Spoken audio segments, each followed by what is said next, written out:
ಜ್ಞಾನದ ಎಷ್ಟೋ ಪರೀಕ್ಷೆಯಲ್ಲಿ ಫೇಲ್ ಆದವ ನಾನು. ಸಣ್ಣ ಸಣ್ಣ ವಿಷಯಗಳಿಗೂ ಹೆದರಿ ಓಡಿ ಹೋದವ ನಾನು. ನಾಲ್ಕು ಜನ ಚರ್ಚಿಸುವಾಗ ಅಜ್ಞಾನಿಯಂತೆ ನಿಂತವ ನಾನು. ನನ್ನನ್ನೇ ಇಷ್ಟು ದಿನ ಸಾಧಿಸಲಿದ್ದಾನೆ ಆ ದೇವರು. ನಿಮ್ಮನ್ನು ಕೈ ಬಿಡುವ ಪ್ರಶ್ನೆಯೇ ಇಲ್ಲ, ಚಿಂತಿಸಬೇಡಿ, ಚಿಂತಿಸಬೇಡಿ.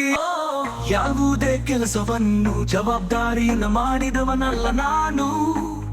ಸ್ವಂತ ವಿಚಾರಗಳೇ ಇಲ್ಲ, ಬೇರೆ